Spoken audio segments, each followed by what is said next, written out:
Muy bien, muy buenas tardes a todos y a todas. Bienvenidos ya de manera oficial a esta clase abierta que ofrecemos desde el Máster Universitario en Innovación en Periodismo. Para los que no me conozcáis, soy Miguel Carvajal, profesor titular de la Universidad Miguel Hernández y director del Máster en Innovación en Periodismo.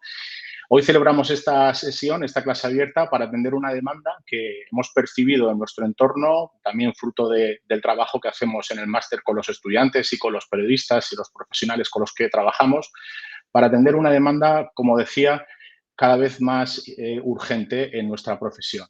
No hay que ser muy avispado para darse cuenta de que estamos ante un fenómeno que nos afecta a todos y especialmente también, por supuesto, a las profesiones más creativas y más como la nuestra, también la universidad y también, por supuesto, la profesión periodística. Lo que vamos a hacer hoy es una pequeña muestra de los contenidos que tratamos en el máster, sobre todo gracias al ponente que tenemos hoy, que es el profesor Félix Arias, ¿no? Hace unas semanas, precisamente, volvíamos en tren, unos profesores de la universidad, de un congreso que se ha celebrado en Madrid, donde se reúne la mayor parte de la academia de profesores de periodismo de España, también de Latinoamérica, y tomando un café con la velocidad del tren y pensando un poco en lo que había ocurrido y en dónde habíamos estado, llegamos a la conclusión de algo muy importante, y es que en el Congreso casi más de la mitad de las ponencias abordaban el impacto de la IA en los profesionales, en el periodismo.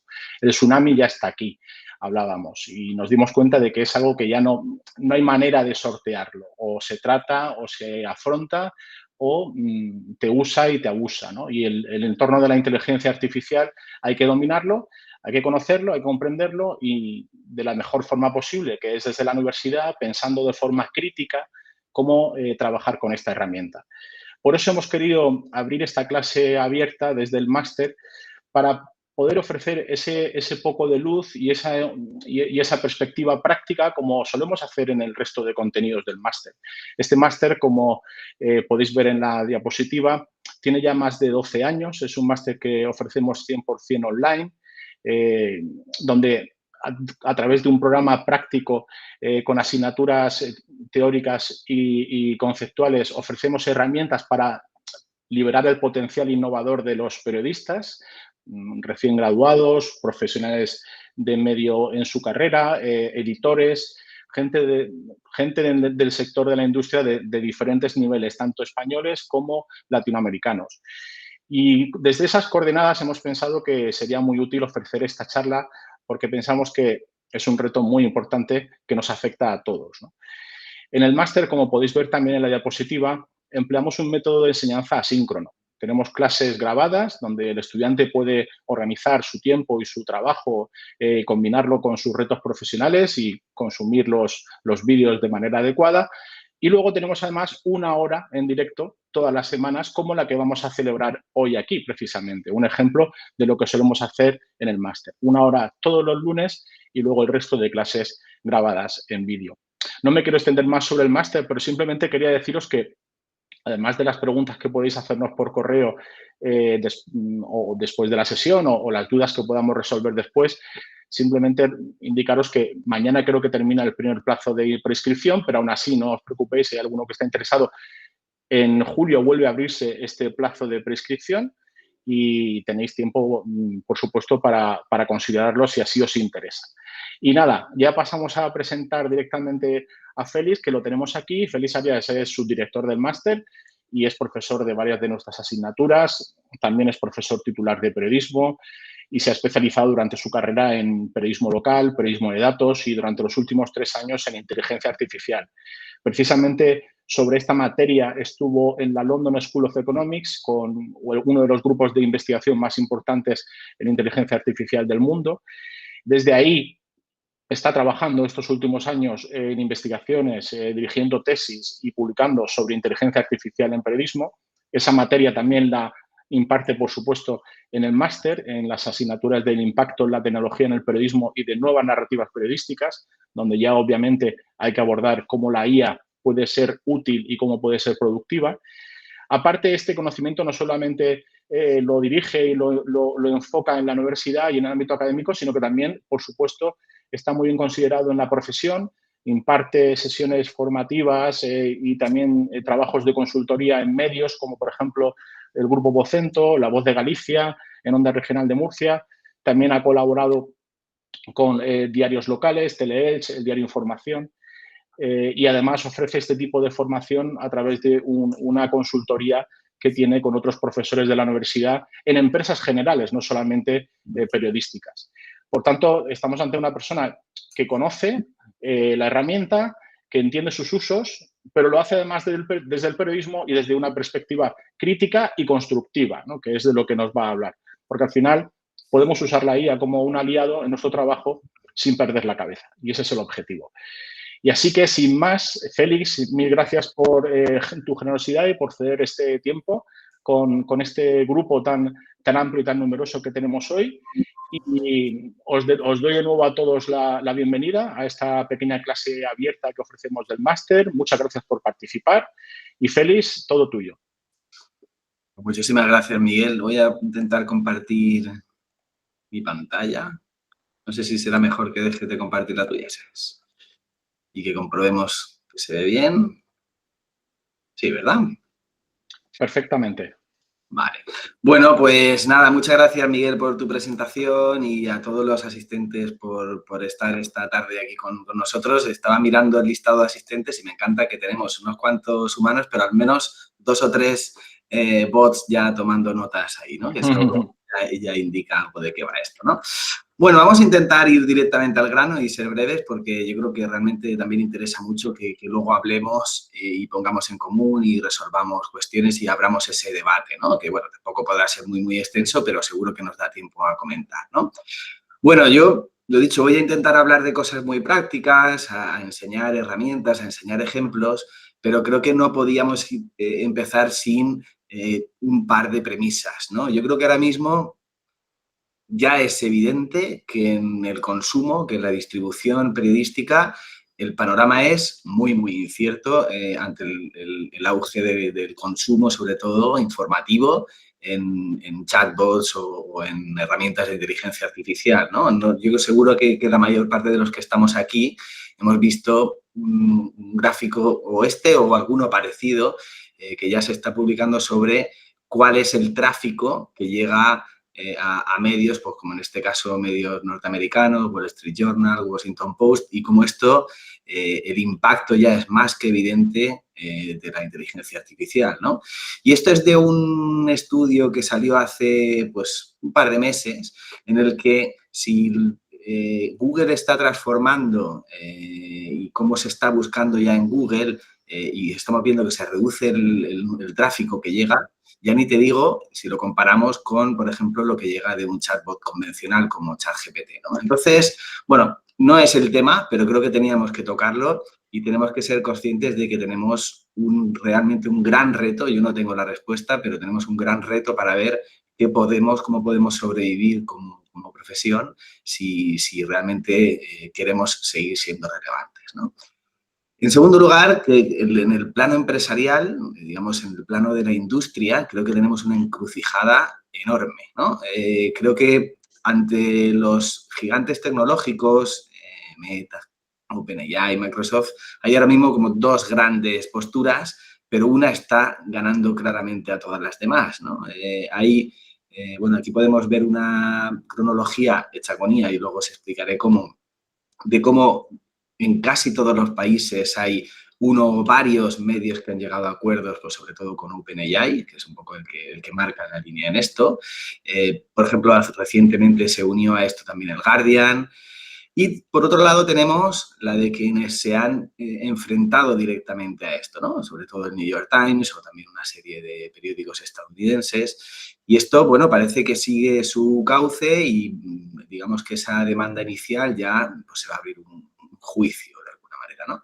Pero, por otro lado, también vemos que el New York Times tiene un acuerdo con Amazon, ¿no? Recientemente llegó a un acuerdo con Amazon en relación con el uso de sus contenidos para inteligencia artificial. Entonces te planteas, vale, ¿realmente es una posición de enfrentamiento o es una estrategia, ¿no? Bueno, tampoco es el tema, pero sí merece la pena que veamos pues que, de alguna manera, como dice mi tocayo Felix Simon, cada vez tiene ya desde hace tiempo más peso el acuerdo frente al enfrentamiento. ¿Esto a qué nos va a conducir? Bueno, pues yo creo que nadie de aquí lo sabe y si queréis podemos hablarlo un poco después, ¿no? Entrando ya un poco más en harina, en de qué vamos a hablar, yo creo que sí que podemos vislumbrar tres grandes escenarios en el uso de la inteligencia artificial en medios, ¿no? Por un lado está la que vamos a hablar, sobre todo la más sencilla, que es el uso de herramientas de inteligencia artificial externas, ¿no?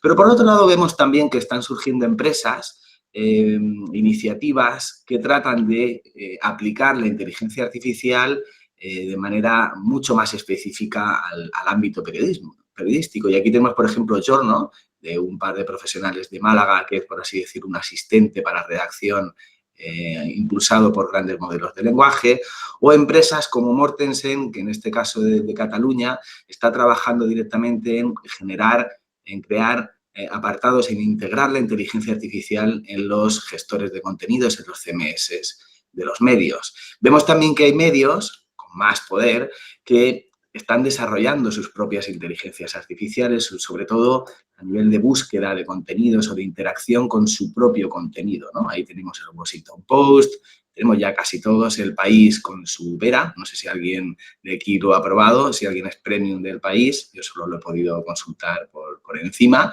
y creo que no todas los usos han sido alabados, pero incluso podemos pensar que no solo grandes medios están haciendo este tipo de avances. A mí me gusta destacar lo que está haciendo este medio, que probablemente pocos de aquí lo conozcáis, que se llama 941. Este es un medio pequeño, local, de La Rioja, que desde hace ya un tiempo, ahora le han cambiado el nombre y se llama Oria, como creo que es más o menos algo parecido, corregidme, a la patrona de La Rioja o de Logroño, que tiene una inteligencia artificial integrada para interactuar con sus contenidos y funciona bastante bien, funciona de manera bastante adecuada y merece la pena que lo veamos, ¿no? Pero bueno, esto, fijaos que te permite interactuar con los contenidos, incluso te ofrece resúmenes integrados dentro de su página web de los contenidos de sus noticias, ¿no? Pero a lo mejor pensamos, vale, todo esto son decisiones estratégicas, requieren dinero y qué está en nuestras manos, ¿no? ¿De qué hemos venido a hablar aquí? No hemos venido a debatir sobre los grandes retos de la industria, hemos venido a ver qué podemos hacer nosotros con inteligencia artificial. Aunque seguramente es posible, uno de los escenarios es que acabe con todos nosotros, en sentido literal o figurado, de momento sí que podemos utilizarla y hay muchos y muy buenos recursos para utilizar la inteligencia artificial para ser más eficiente, ¿no? ¿De qué estamos hablando? ¿Esto en qué se puede traducir, ¿no? Bueno, nosotros vamos a centrarnos en este caso en la producción, por así decirlo, en esa fase para cualquier periodista en la que generamos los contenidos, pero no solo la parte final, sino cómo los pensamos, cómo los ideamos, cómo buscamos contenidos y cómo después procesamos esa información, ¿no? Estamos hablando de utilizar la IA para lo que yo creo que realmente merece la pena, ¿no? Que es para hacer no solo más rápido lo que hacíamos, sino para hacerlo mejor. Y esto yo creo que se aplica al periodismo y se aplica a cualquier otra cosa, ¿no? A evitar las tareas mecánicas y, sobre todo, a hacer cosas, a tener más tiempo y también a poder ejecutar tareas que antes no podíamos hacer. Hay cosas, y cada vez vamos a ir viéndolo más, que antes solo estaban a disposición de unos grandes grupos o proyectos con muchos recursos que ahora, con muchos menos recursos, vamos a poder hacer, ¿no? Bueno, empezamos hablando de grandes proyectos. Este año, y esto se resolvió hace un mes más o menos, los Pulitzer entregan premios a proyectos periodísticos en los que se utiliza inteligencia artificial. Y el único el único requisito es que se haga transparente, que se diga cómo se ha utilizado la inteligencia artificial. Bueno, en este caso la inteligencia artificial se ha utilizado sobre todo no tanto grandes modelos de lenguaje como ChatGPT o como en los que se basa ChatGPT, más recursos creados ad hoc con Machine Learning o con Deep Learning, pero En el fondo se han creado pues, visualizaciones, se ha extraído datos, se ha procesado información y quería hablar, por ejemplo, de este caso concreto. Uno de los trabajos que fue premiado con Pulitzer fue este trabajo de Associated Press en el que se procesaron miles de documentos, sobre todo actas policiales, algunas hechas tomadas a mano, a través de inteligencia artificial para hacer esta gran base de datos de más de 700 casos de abuso policial a partir de esos casos más mediáticos que surgieron en Estados Unidos, ¿no? Bueno, esto podemos pensar, vale, solo lo puede hacer un gran medio como esta gran agencia y ellos sí desarrollaron inteligencia artificial propia, pero vamos a ver algunos de los usos que podemos hacer, a lo mejor a un nivel un poco inferior, cómo podemos procesar documentos, cómo podemos utilizar la inteligencia artificial para hacer este tipo de trabajos, ¿no? Pero ¿cómo empezamos, no? Bueno, nosotros vamos a hablar de 3 grandes subapartados, subfases, por así decirlo, dentro de la producción de contenidos, ¿no? Vamos a hablar de la búsqueda, ahora vamos a hablar de cómo procesar esa información y después vamos a hablar de la generación de contenidos, pero casi siempre no como producto final, sino como producto parcial, ¿no? Que después, como periodistas, vamos a tener que transformar, ¿no? Empecemos con la búsqueda, ¿no? Yo creo que todo el mundo que esté aquí ya habrá buscado información, habrá buscado datos a través de ChatGPT o de Gemini o de Perplexity, pero me interesa que veamos cómo, para mí una de las grandes ventajas incluso en el uso de inteligencia artificial básica de este tipo, cómo podemos afinar la búsqueda, cómo podemos ser más precisos que con un uso habitual, por ejemplo, de Google, ¿no? Si yo, por ejemplo, y aquí, bueno, no os he dicho que voy a trabajar, vamos a poner ejemplos de este proyecto ficticio, hipotético, de un reportaje sobre la evolución de las notas de las pruebas de acceso a la universidad en la Comunidad Valenciana y, bueno, todo lo que hay derivado con eso, como sus implicaciones socioeconómicas y demás, ¿no? Bueno, pues fijémonos que aquí se puede hacer una búsqueda parecida a esa búsqueda avanzada de Google, lenguaje natural, y podemos encontrar resultados que por lo menos a mí, haciendo una primera búsqueda en Google, no lo teníamos, ¿no? Podemos pedir que acceda a estadísticas completas, a bases de datos, con fuentes oficiales y, bueno, pues aquí voy a ir mostrando todo el rato capturas de pantalla porque si no se nos iría el tiempo. Podríamos luego, si alguien tiene alguna duda, profundizar en algún caso, pero podríamos acceder a esas bases de datos, ¿no? Bueno, luego seguiremos trabajando con esto, ¿no? Podemos, por ejemplo, generar informes. Yo creo que me atrevería a decir que más o menos la mitad de los que estáis aquí ya habéis utilizado alguna vez lo que en su momento ChatGPT llamó la investigación en profundidad, el deep research, ¿no?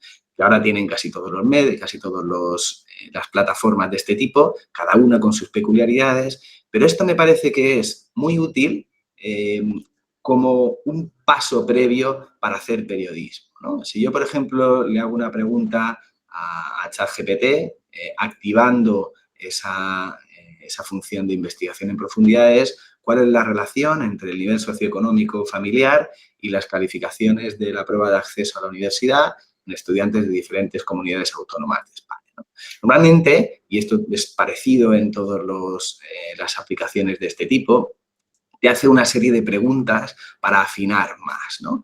Y cuando tú le contestas, que le podemos contestar, pues como vemos aquí abajo, simplemente poniendo el número de las preguntas y contestándole, va a empezar a trabajar y normalmente tarda pues, entre 10 y 20 minutos. No es algo rápido, pero yo creo que no le pedimos algo inmediato. Cuando lo que queremos es que profundice, podríamos ir viendo aquí pues el proceso que está haciendo y podemos ver las fuentes que está consultando. En este caso estaba más o menos a la mitad del proceso y llevaba ya 21 fuentes, ¿no? Bueno, ¿esto quiere decir que nos va a hacer ya, digamos, el reportaje o el informe? Yo creo que como periodistas, con esta herramienta estamos de enhorabuena. Quiero decir, aquí nos va a dar una serie de información mucho más fiable que la información que te dan una respuesta simple, un gran modelo de lenguaje. No quiere decir que se reduzcan o que se eliminen el 100% las alucinaciones, pero sí está todo mucho más atado, porque vamos a ver informes en el que prácticamente todo está referenciado, prácticamente todo está enlazado y vamos a tener mucha mayor capacidad, ¿no? Luego, como veremos, esto vamos a poder nutrir un campo de trabajo, ¿no? Y vamos a poder nutrir, por así decirlo, y que esto forme parte de nuestra batería de documentos que nos van a servir para hacer nuestro trabajo como periodistas, ¿no? Creo que merece la pena que hablemos aquí de algo que realmente es una también de mis leitmotivs, de mis ideas, de que tenemos que cada vez reducir más la brecha entre el conocimiento académico, científico, entre lo que se hace en la universidad y el periodismo. Yo creo que hay cada vez más nexos y la inteligencia artificial viene realmente a reducir todavía más estas barreras, ¿no? Además de al propio ChatGPT nos puede dar resultados de papers, cuidado con las alucinaciones, que incluso es capaz de inventarse autores o obras que no existen. Esos problemas no los tenemos con algunas herramientas específicas para búsqueda bibliográfica académica, ¿no? Y esto que puede parecer para un periodista como, ¿y esto para qué me interesa, no? Pues realmente antes era muy difícil entrar en esas bases que los académicos a veces soñamos con ellas, que pues son muy complejas y tienen mucha información, Web of Science, o Scopus. En cambio, estas les podemos hablar con lenguaje natural y nos pueden dar respuestas que pueden nutrir de manera muy útil y también con mucho mayor autoridad un contenido periodístico, ¿no? Por ejemplo, esta, la primera sería Elicit, ¿no? Y ahí, bueno, ya tenemos esa primera mano de Eduardo, que si no me equivoco la dejamos al final, ¿no? Elicit te permite escribir una pregunta bastante sencilla y además, como vemos aquí abajo, nos sugiere 3 formas de mejorar esa pregunta, ¿vale? Y una vez que se lo hacemos, a Elicit le enviamos esta pregunta, que de hecho si alguien ha estado atento, verá que esta pregunta la hice antes, la mejoré antes con Elicit y luego se la pasé a ChatGPT, ¿no? Bueno, pues nos da resultados como este, ¿no? Es capaz de buscar en 50 artículos, es capaz de, bueno, nos incluye uno en este caso y 6 datos de los que salgan, ¿no? Y podemos generar un PDF para descargar, ¿no? Bueno, preguntas de este tipo, si estamos haciendo un reportaje, por ejemplo, sobre las notas de la selectividad o de las PAU en España, pueden tener mucho sentido para contextualizar y para darle valor, ¿no? Creo que volvemos al principio, si queremos que los usuarios sigan llegando hasta nosotros, y seguramente no van a llegar a través de buscadores, vamos a tener que hacer nuestro trabajo todavía mucho mejor, ¿no? Pero Elicit no es el único recurso. Aquí tenemos también a Consensus, que creo que es complementario. Consensus no te hace esos trabajos tan en profundidad, pero si le hacemos este tipo de preguntas, la misma en este caso, nos hace una especie de resumen y va a ir atribuyendo, con este tipo de notas al pie, de dónde extrae esa información, ¿no? Y además luego nos va a dar el listado de los papers, de los artículos en los que has traído esa información. Vamos a poder descargarlo en una tabla en formato CSV y vamos a poder acceder mediante un enlace, a los PDFs o a los artículos completos siempre que estén en abierto, ¿no? Vale, yo creo que hemos visto y podemos tener algunas pistas de cómo podemos utilizar la inteligencia artificial para mejorar nuestra capacidad para buscar como periodistas, ¿no? Nos hemos saltado algunas herramientas, también ya clásicas y ya de sobra conocidas, como Perplexity, que de alguna manera te ofrecen un plus con respecto a ChatGPT para la búsqueda. Hablemos de procesamiento, de cómo podemos, una vez que tenemos esa información, sacarle el verdadero partido, ¿no? Para mí, esta es la clave. Yo creo que aquí es donde está realmente lo que nos aporta la inteligencia artificial como herramienta y como hemos visto, por ejemplo, en esos casos que obtuvieron el Pulitzer, en este caso, por la agencia norteamericana, ¿no? Bueno, la clave, por ejemplo, es cómo puede facilitarnos la búsqueda dentro de documentos a partir de inteligencia artificial, ¿no? Si yo le hago una pregunta pues tan sencilla, si yo, por ejemplo, a ChatGPT dentro de los proyectos, que es una de las opciones de la versión Plus, pero se podría hacer con un hilo independiente, con una conversación autónoma dentro de ChatGPT, yo le puedo preguntar, por ejemplo, pues a qué 10 investigadores, yo le he subido todos los papers que me he descargado de Consensus para abordar este tema, le puedo decir que a qué 10 investigadores que aparezcan en estos papers, o bien como autores, o bien en las referencias bibliográficas, podría entrevistar. Y le puedo decir, dándole instrucciones concretas, que quiero una tabla con sus características y sus datos de contacto, ¿no? Bueno, pues aquí, aunque se muestra solo dos de los resultados, nos da una tabla con 10 nombres, con su centro y su cargo, en la línea de trabajo y sus datos de contacto. Pero bueno, pues tendríamos que revisarlos, tendríamos que comprobar que realmente existan, que se corresponde esto con lo que hemos visto, pero fijémonos cómo podemos ir automatizando algunas de las cuestiones y cómo nos puede ayudar, por ejemplo, pues a encontrar fuentes. Si aquí le decimos, quiero que solo me busques autores españoles, pues ya va a ser capaz de ahorrarnos todo ese tiempo para la búsqueda, por ejemplo, en este caso, de fuentes, ¿no? O también, pues podemos hacerle preguntas directamente sobre esos contenidos, ¿no? Sobre todo, yo le he subido todos esos artículos de Consensus, le he subido el informe que me ha generado ChatGPT, le he subido el informe que me ha generado Elicit, y a partir de toda esa masa de datos, que creo que son 8 documentos, pues le vamos haciendo preguntas, ¿no? Le podemos, pues, ¿cómo influye la educación de los padres en las notas de estudiantes de la PAU, ¿no? Bueno, pues, y nos va a dar respuestas mucho más afinadas que si hacemos esta pregunta de manera genérica, sin subirle documentación, ¿no? Yo creo que una de las claves que siempre, yo creo que la mayoría ya sabemos, pero que merece la pena confirmar es que a ChatGPT tenemos que intentar acotarlo. Y quien dice ChatGPT dice Gemini o Cloud o cualquiera, ¿no? Tenemos que pasarle documentación y pedirle que se ciña específicamente a esa información para que realmente sea operativo, ¿no? Podemos, además, por ejemplo, extraer datos, ¿no? No es, digamos, la herramienta perfecta para la extracción de tablas, pero cada vez es mejor. De hecho, yo creo que ahora mismo, que sean, digamos, de uso sin programación, sin Python, creo que es muy, muy buena, ¿no? Si, por ejemplo, yo consigo, con esa primera búsqueda, descargar un archivo en PDF que tiene 164 tablas con todas las notas de selectividad por asignatura, por provincia, por instituto, por centro o por colegio concertado o privado. Bueno, pues yo le puedo subir ese archivo, ese documento, y le puedo decir que extraiga de todas las tablas en PDF y que me las envíe en un archivo extra. Y bueno, pues es bastante efectivo y yo le puedo decir, por ejemplo, incluso repreguntas como de júntame todas las hojas, porque aquí lo que hace es coger, hay veces que las tablas están paginadas, ¿no? Están divididas por páginas y podemos decirle incluso que las junte y nos ofrece resultados pues como este, ¿no? Podemos luego sustituir obviamente también esa especie de la primera columna son las siglas o las abreviaturas de las asignaturas, pero nos ofrece datos como los matriculados, los presentados, los que han aprobado, el porcentaje.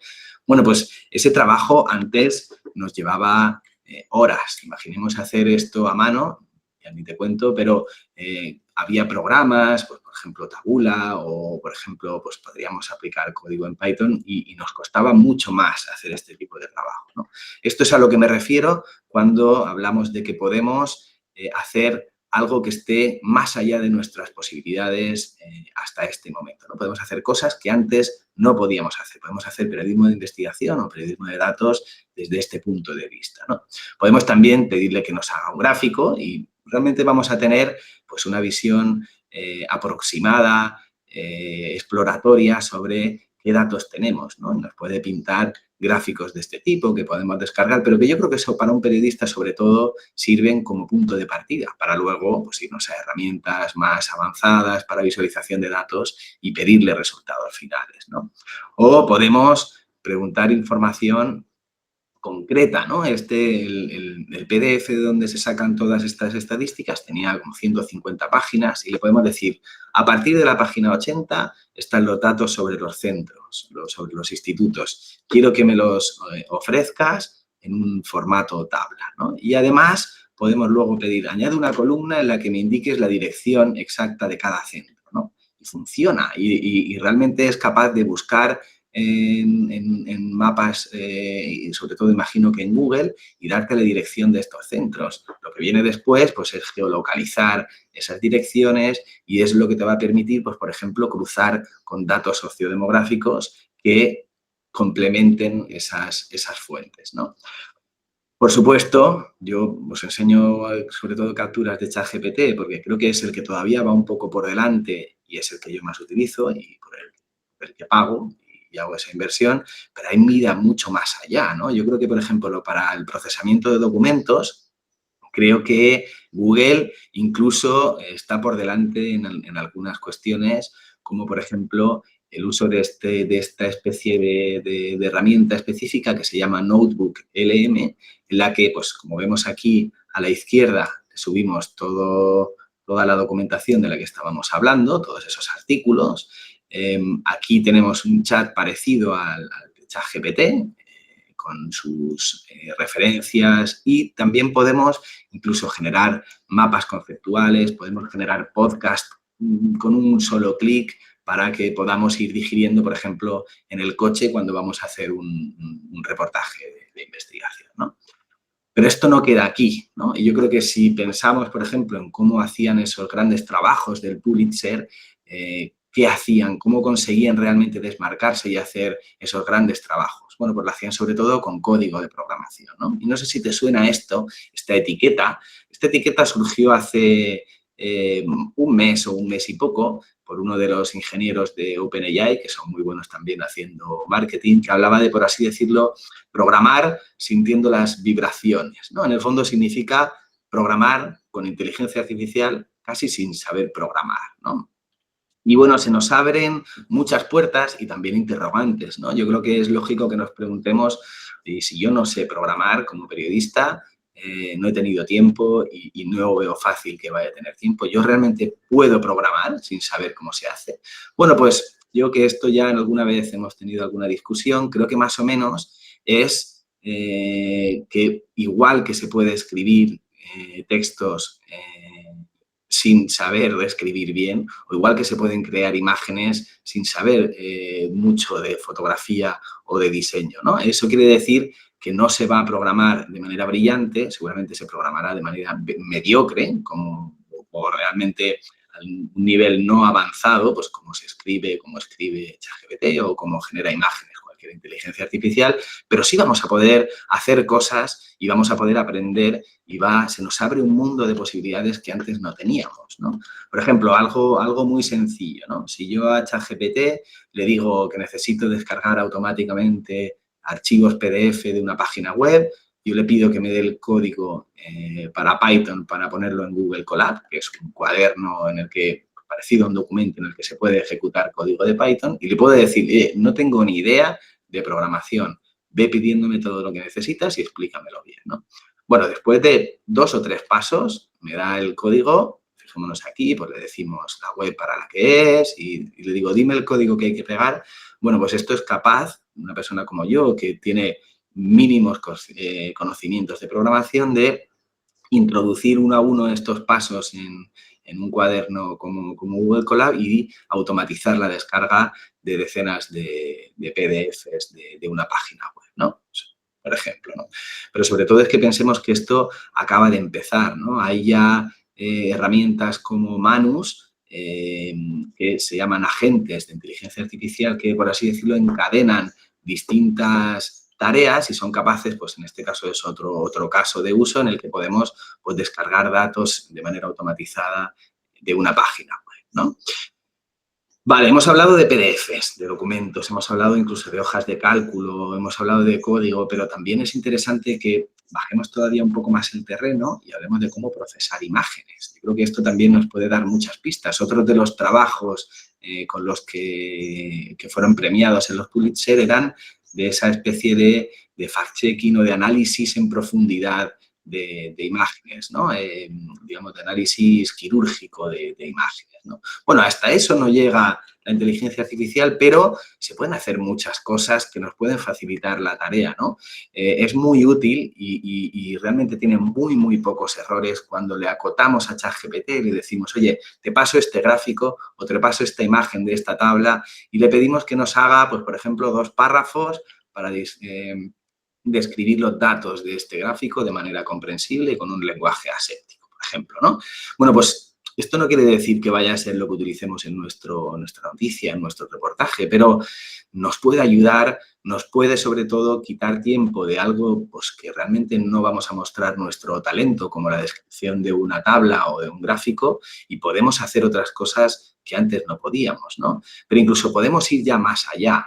Aquí he ido poniendo siempre en las capturas digamos, la versión de ChatGPT que se está utilizando, ¿no? Esta última del O4 Mini, con su versión Hype, es muy buena analizando al detalle imágenes, ¿no? Yo, por ejemplo, le puedo subir una imagen sacada de Google Maps de una zona aquí, en este caso de Elche, y le puedo decir, cuéntame las piscinas, ¿no? Bueno, y en este caso yo las conté primero a mano y le dejé pensar y tardó 6 minutos. O sea, creo que aquí invirtió muchos recursos y me dijo, hay 9. Y realmente coincidía con lo que yo había contado, ¿no?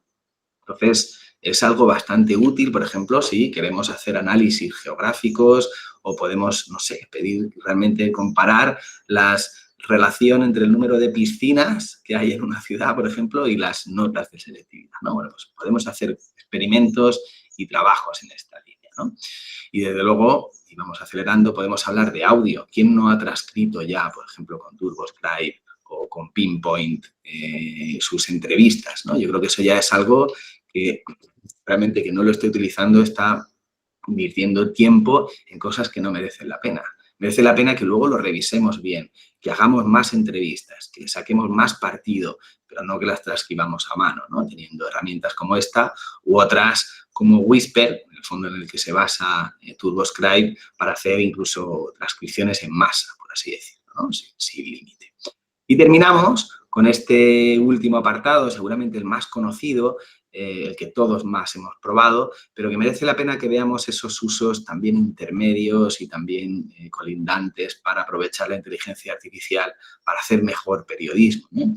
Hablamos de texto, pero no solo o yo no hablaría de que un periodista vaya a utilizar inteligencia artificial para generar textos finales, ¿no? Yo, por ejemplo, recomendaría utilizar, quien no lo haya hecho, la función de lienzo de ChatGPT. Esto está en la gratuita, unos cuantos usos cada cierto tiempo, igual que la investigación en profundidad que hemos visto antes. Por ejemplo, el lienzo, que se parece algo más a una especie de procesador de textos en el que tenemos mucho más control y la inteligencia artificial integrada, podemos pedirle que nos haga comentarios al margen para mejorar nuestros propios textos. Ya no estamos generando un texto con IA, este es copiado de un texto, creo que del País, en el que yo lo subo y le digo, añádeme comentarios para mejorarlo. Incluso podemos pues, hacerlo varias veces, ¿no? Y es como tener un pequeño editor, nunca comparable todavía a lo que puede ser una persona, pero que nos va a ayudar a hacerlo bastante mejor, ¿no?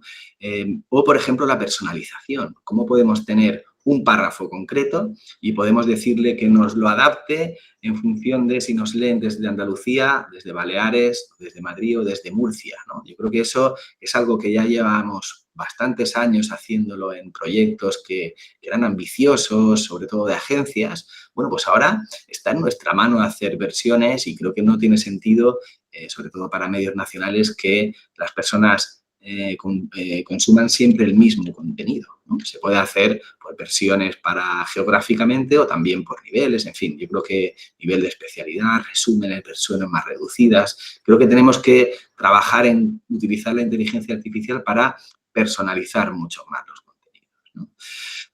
Yo creo que es interesante, y vamos terminando, a hablar de la imagen no como producto final, no como una imagen que vaya a sustituir otras ilustraciones, sino como esa parte del proceso, ¿no? Si yo, por ejemplo, a ChatGPT, en ese hipotético reportaje sobre las pruebas de acceso, le pido una rejilla de imágenes, y le concreto y luego, por ejemplo, la transformo en formato pixel art, luego además le puedo pedir que me coja cada una de esas imágenes y que me las descargue como un PNG con fondo transparente, ¿no? Eso te va a permitir, pues, por ejemplo, no utilizarlas directamente, sino a lo mejor pues, como parte de una visualización de datos o de una pequeña infografía, ¿no? Yo creo que para eso sí que nos puede ayudar, ¿no?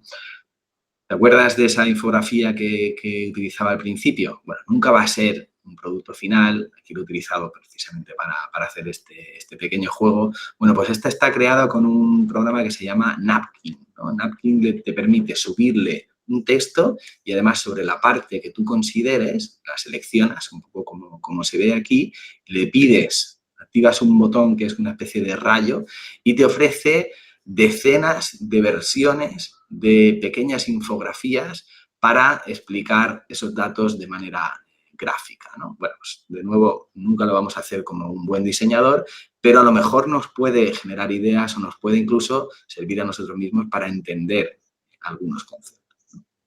Bueno, en imágenes creo que merece la pena si queremos, por ejemplo, mejorar la calidad de imágenes, pues hay herramientas muy potentes como Crea que te permiten, pues, eso que llaman, digamos, mejorar la calidad o la resolución de las imágenes. De audio, creo que merece la pena que todo el mundo conozca lo que se puede hacer con Eleven Labs. Eleven Labs te permite clonar voces y hay que llevar mucho cuidado con el uso malicioso de eso, pero el uso periodístico es evidente para esto, ¿no? Por ejemplo, para voces de cabecera de un podcast o para la lectura de un documento en un programa de radio o como complemento, es muy fácil crear voces de mucha calidad, ponerle un texto y decirle que lo lea, ¿no? O crear incluso efectos de sonido mucho más precisos que los que nos permite hacer un banco de sonidos, ¿no? El vídeo para mí no está al nivel necesario como para un uso periodístico real, o al menos esa es mi opinión. Creo que todavía es muy lento, es muy caro y cuesta mucho hacer cosas decentes. De hecho, por ejemplo, hoy mismo sacaba TikTok, uno que se supone que va a ser el mejor, pero yo lo he estado probando y creo que todavía es difícil, pero sí que merece la pena que veamos, por ejemplo, la cuestión de los avatares, ¿no? El vídeo, por así decirlo, creativo, periodísticamente aún es muy difícil integrarlo incluso como recurso de vídeos, pero sí los avatares tenemos que estar muy atentos y herramientas como HeyGen te permiten hacer avatares de mucha calidad, pero sobre todo tampoco es barato, ¿no? Y la versión gratuita es bastante limitada, ¿no? Y cerramos con el bytecoding, ¿no? Con ese uso de ese asistente para programar con inteligencia artificial, porque, por ejemplo, tenemos ya Codex integrado en ChatGPT para mejorar páginas web que estén alojadas en GitHub, o hay herramientas alucinantes que os recomiendo probar, que te dan pues, también unas versiones de prueba temporales, como esta que se llama Windsurf, en el que puedes hacer una página web entera, sobre todo estática, pero también incluso podemos, con un poco de conocimiento, meterle bases de datos, o, por ejemplo, esta Minimax, que con un único prompt podemos hacer páginas web que funcionan muy bien, ¿no? Y que realmente, bueno, pues luego podemos al menos utilizarlas como punto de partida. Y hasta aquí quería llegar. Espero que te haya servido de utilidad estos recursos. Obviamente, esto es solo una pincelada, unas píldoras de cosas que veremos en el máster, pero encantado de haber estado aquí y de escuchar tus opiniones y tus preguntas. Gracias, Miguel. Muchas gracias, Félix. Estupenda presentación. Vamos a abrir ahora el turno de preguntas sobre dudas. Había una persona que había levantado la mano antes. Creo que Eduardo, sí, tenía la mano levantada desde el principio. Sí que le toca primero. No sé si quieres hacer la pregunta, Eduardo. Levanta la mano, por favor, y te doy acceso. ¿Ha levantado la mano? Sí, vale. Muy bien, pues Eduardo. Vale, ya te he convertido en colaborador y puedes participar si quieres. Muchas gracias. Adelante, Eduardo. Tienes que activar el micrófono. o escribir por ahí, lo que Hola, prefieras. hola, Ahora, Ahora. no sé si se me escucha bien. Sí, perfecto, sí, perfecto. perfecto. Genial. Pues bueno, muchas gracias por la charla y por la invitación. La verdad es que he aprendido mucho y bueno, es muy agradecer que estas cosas se hagan, sobre todo en tiempos en las que impera la incertidumbre con algunas tecnologías. Y bueno, yo quería hacer una pregunta así en el momento que levanté la mano, y es si a medida que ibas hablando de las herramientas podías ir diciendo cuáles eran de pago, cuáles eran de versión gratuita y si habías alguna diferencia, que evidentemente la hay, que fuera significativa o que fuera reseñable. Gracias. Sí, a ver, la verdad, hay que reconocer que dos cosas. Lo primero, se puede hacer gratis casi todo se puede hacer gratis, pero siempre es un punto más difícil. Y luego también hay que decir que si pagas, pues siempre tienes muchas ventajas y se pueden hacer muchas más cosas, ¿no? Pero luego la tercera cosa que hay que decir es que, al menos de momento, el precio que hay que pagar no suele ser alto. Creo que yo solo he visto precios elevados en las herramientas de vídeo, las de texto como ChatGPT u otras, por ejemplo, como Eleven Labs, que creo que la versión más pequeña vale creo que 5 o 6 euros al mes, pues te permiten, pues a lo mejor a nivel personal, pues es una inversión, pero a nivel de una pequeña redacción, creo que realmente son inversiones bastante pequeñas, ¿no? Y muchas veces, casi siempre, diría que rentable. Bueno, hay veces que me siento como un poco comercial de esta gente, pero vamos, es mi último objetivo, no me llevo comisión. Podríamos haber pedido un patrocinio para la sesión. No, en absoluto. No queremos mojarnos con estas plataformas. Muy bien. Bastante promoción ya se hace automáticamente como para hacerla más. ¿Más preguntas o consultas? Muchas gracias, Eduardo.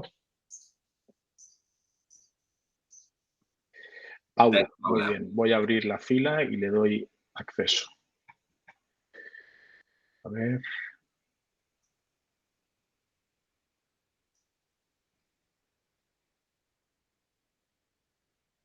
Aquí está. Ya te he convertido en oradora y puedes abrir tu micrófono y hablar cuando quieras. Paula, muchas gracias. Te falta el micro, creo. Sí. Ahora. Buenas tardes. Muchísimas gracias igualmente porque ha sido muy ilustrativo todo y además muy conciso.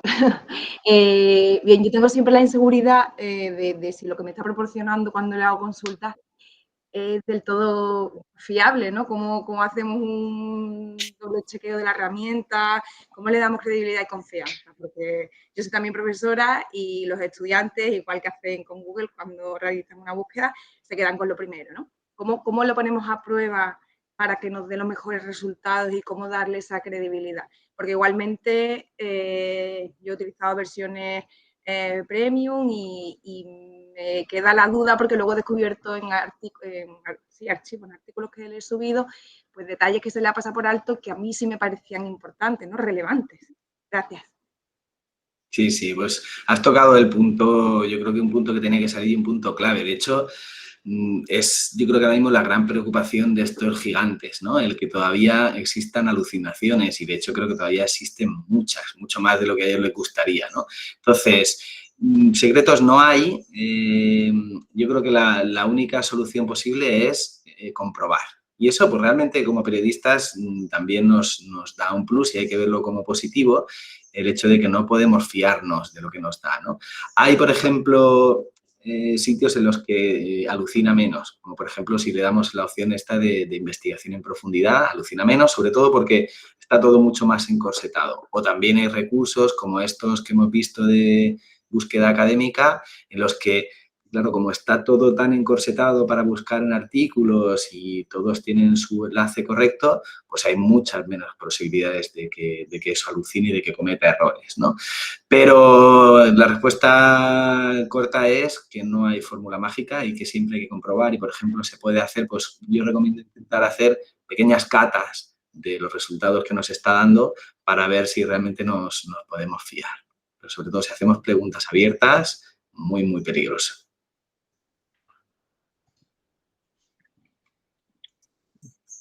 Muy bien, muchas gracias. ¿Más preguntas? Podéis repetir, Paula y Eduardo, si queréis, ya que estáis. Ahí está, Guillermo. Ah, pues ya tenemos cola. A ver, ¿dónde está? La próxima, perdona, Félix, ¿quién es? Ah, Guillermo el siguiente. Ah, vale, ya lo veo, sí. Adelante, Guillermo. Ya te he dado permiso. Ay, no sé si... Hola, buenas tardes Eso es, desde ya está. Paraguay. Gracias por darnos esta charla que es muy interesante. Mi pregunta es cómo presentar el resultado, los resultados que uno vaya obteniendo en términos de derechos de autor o de fuentes consultadas, cuando que es el generador es el que hace el proceso de búsqueda y de ensamblaje de datos. Es decir, cómo se presenta al público, sea en el soporte del periodismo impreso, radiofónico, televisivo, lo generado por la inteligencia artificial. ¿Cómo se atribuye esto? ¿Cómo se le aclara de qué va al oyente, al lector o al televidente? Gracias. Sí, muy bien, muchas gracias, Guillermo. Y tocamos, yo creo que todos los puntos clave, ¿no?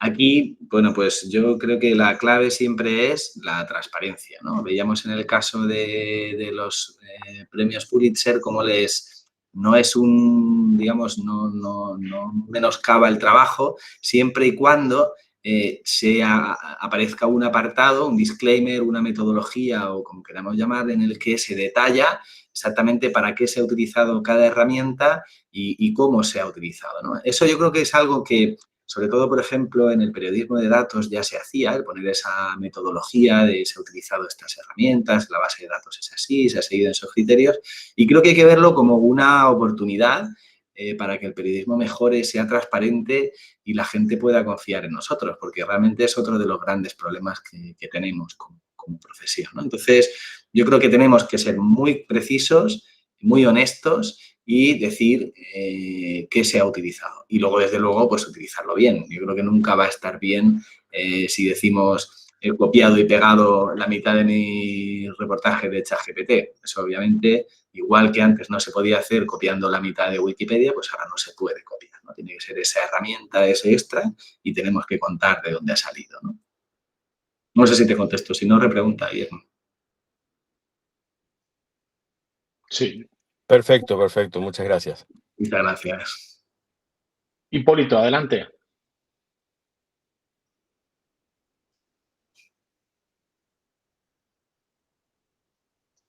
Igual, ¿quieres que quite ya la presentación, Miguel? Vale, venga, pongo yo la última, la otra presentación. La otra. Mientras, sí. Hipólito, adelante, cuando quieras. Buenas tardes, ¿me escucháis? Perfectamente. Sí, perfectamente. Yo también quiero agradeceros esta iniciativa, este webinar. Ha sido para el poco tiempo muy ilustrativo y muy interesante. Y yo quería un poco retomar el tema de la primera pregunta que hacía Eduardo. Y bueno, entiendo que la pregunta es un poco relativa, pero vamos a ver. Yo en mi caso trabajo en un gabinete de comunicación, en un colegio profesional, concretamente el Colegio de Enfermería de Córdoba. Y, bueno, pues llevo tiempo trasteando, ¿no? Diferentes herramientas y tal. Y la cuestión sería, desde tu punto de vista, para las cuestiones que, por ejemplo, yo en mi trabajo diario utilizo, como puede ser, bueno, pues el tema de transcripciones, de pequeñas infografías, diseño y demás, ¿cuánto podría ser un coste mensual que, digamos, pudiera aportar un plus, pero sin tampoco, en fin, gastarse, entre comillas, mucho dinero? Porque es una cuestión siempre que en la ejecutiva del colegio se me plantea y se me dice, bueno, pero ¿cuánto? Y tampoco puedes estar, aunque sea a base de 5 euros, pues probando 30 herramientas, ¿no? Pues sí, es una gran pregunta. Yo creo que ahí se trata de hacer primero un diagnóstico de qué usos haces. Yo creo que, a ver, hay herramientas que están intentando como monopolizar y dar un poco respuesta a todo. Las más genéricas, pues ahí tenemos el caso de ChatGPT o incluso Google, también con toda su suite, que siempre tiene esa manía Google de separar las cosas, pues también lo está haciendo con la IA. Entonces, la respuesta, yo creo que por ejemplo, para quien haga solo o mayoritariamente texto, incluso también imágenes complementarias, con ChatGPT yo creo que sería más que suficiente.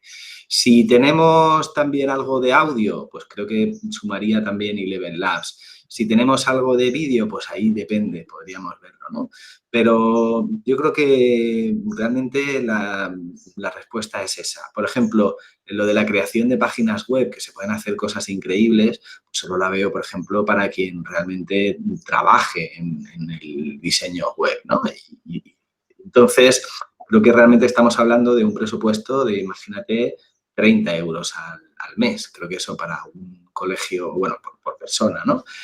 Por profesional que lo utilice. Y luego también es importante que veamos que el propio ChatGPT, y creo que todas estas permiten eso que ahora Netflix no nos deja hacer, que es compartir cuentas. De hecho, yo he probado en algunos de los cursos de formación que hemos hecho a que hasta 10 personas se conecten con una única cuenta de pago de ChatGPT y funcionen simultáneo sin alcanzar del límite, ¿no? O sea, que realmente para compartir se pierde algo de eso que se puede hacer de que aprenda de ti, de que sea más específico, se pierde algo, pero realmente se puede utilizar gran parte de las herramientas con cuentas compartidas.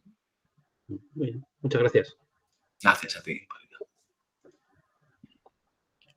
¿Hay alguna otra pregunta? Bueno, perfecto. Pues hemos llegado justo a tiempo, a la hora de cierre. De nuevo, Félix Arias, su director del máster, mil gracias por esta magnífica charla, muy práctica, breve, cortita y al pie, como se dice coloquialmente. Muchas gracias a todos los asistentes y a todas. Gracias por participar, por involucraros en esta actividad y recordad que nos tenéis a vuestra disposición en las distintas informaciones, correos, página web, Twitter, etcétera, de las redes sociales que tenemos desde el máster. Y sin más, con esto damos por cerrada la sesión y hasta la próxima. Muchas gracias, un placer. Gracias.